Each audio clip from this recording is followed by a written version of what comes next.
Hello, I'm Mithali Singh and I'm currently working as a legal intern at Lexis and Company.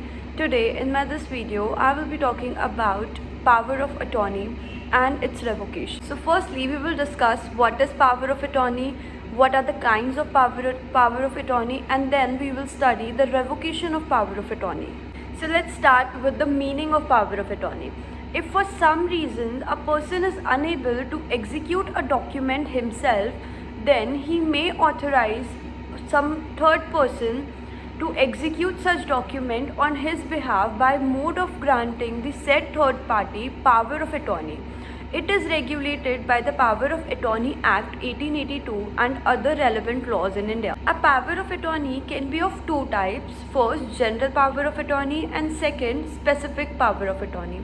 So what is general power of attorney? If the principal grants the power of attorney holder all such powers which are necessary to accomplish the objects for which such power of attorney is given, then such transfer of power of attorney will be known as general power of attorney. Now second is special kind of power of attorney. So if a principal wants the power of attorney holder to exercise only such powers which are specified, and not all the powers are given or transferred to the holder by the principal, only few specific powers are given in the power of attorney deed, then such power of attorney will be known as specific power of attorney. Power of attorney can either be revocable and irrevocable, but firstly we will study revocation of power of attorney. Generally, the principal has the right to terminate the power of attorney whenever he wills, whenever he desires to do so. Some of the conditions of revocation are mentioned under section 202, 201 of Indian Contract Act, and we will discuss those conditions. So by the virtue of section 201 of Indian Contract Act, power of attorney can be revoked first if either the principal or the power of attorney holder become a person of unsound mind, or they die, either of them die, or adjudicated as insolvent by the court. Second condition is if the power of attorney holder renounces his powers. Third, if the business for which the power of attorney was granted gets completed.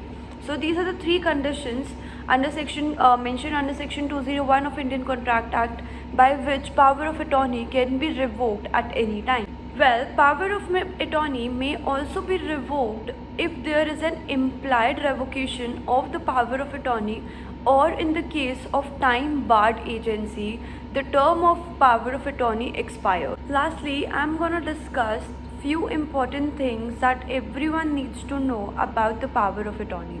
First is notice. In an express revocation of power of attorney, whoever, whether the principal or the agent, requires to end the power of attorney must give reasonable notice to the other party before the revocation. Upon failure to do so, all the cost of damages caused on account of such failure incurred by the other party to whom such notice was owed shall be made good by the party who failed to fulfill his obligation to give such notice. Reasonability of the notice differs from case to case depending upon the clauses of the deed of power of attorney. Now second, unregistered power of attorney or registered power of attorney. A power of attorney may either be registered or unregistered. The procedure for revocation of both of them are different as discussed below.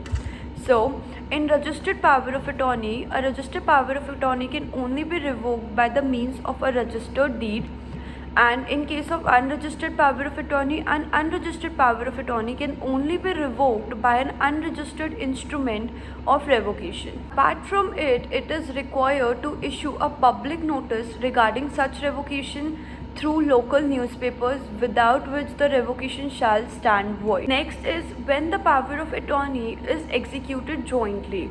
If the power of attorney is executed jointly by several people, it is not valid for one of the principal to effectuate the revocation of the agent without the consent of the others. So if you are if you're giving a power of attorney jointly, then the consent of all the members is required for the revocation. Next, when the power of attorney is executed in favor of two or more people. In this case, where the power of attorney is executed in favor of two or more people jointly, but one of the agent dies, the remaining agents cannot exercise the power of attorney.